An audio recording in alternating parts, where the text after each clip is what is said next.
ఏ ఇన్వెస్ట్మెంట్కైనా కూడా మనం చూడాల్సింది ఏంటంటే ఎల్ఆర్ఎస్. ఎల్ఆర్ఎస్ అంటే ఏంటంటే LRS.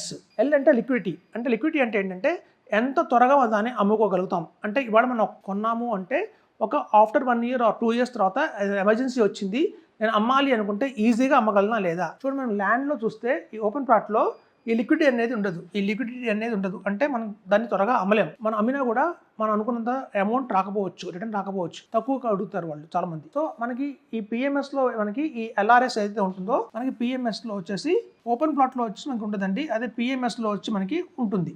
పిఎంఎస్లో లిక్విడిటీ ఉంటుంది.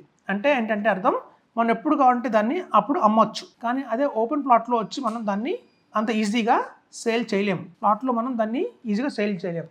సో మనం రిటర్న్ చూస్తే డిపెండ్స్ ఉంటుందండి సిచ్యువేషన్.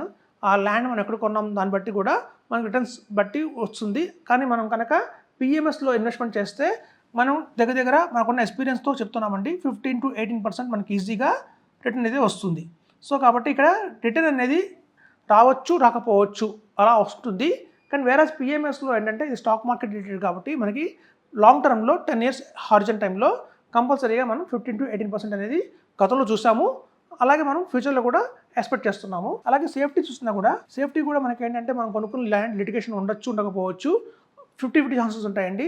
వేరే పిఎంఎస్ ఏంటంటే మనకి సెక్యూరిటైజేషన్ బోర్డ్ ఆఫ్ ఇండియా కంట్రోల్లో ఉంటుంది కాబట్టి ట్రాన్స్పరెన్సీ ఉంటుంది కాబట్టి మనం వచ్చిన ప్రతి ఒక్క రూపాయితో అలాంటి షేర్లు కొంటున్నారు, ఆ షేర్స్ని వాళ్ళు టైం టు టైంకి మారుస్తున్నారా లేదా అలాంటి మనం చూసుకుంటున్నాం కాబట్టి ఇక్కడ 100% సేఫ్టీ అయితే ఉంటుందండి. సో బట్టి మన ఇన్వెస్ట్మెంట్ సేఫ్టీ అయితే గ్యారంటీగా ఉంది పిఎంఎస్లో.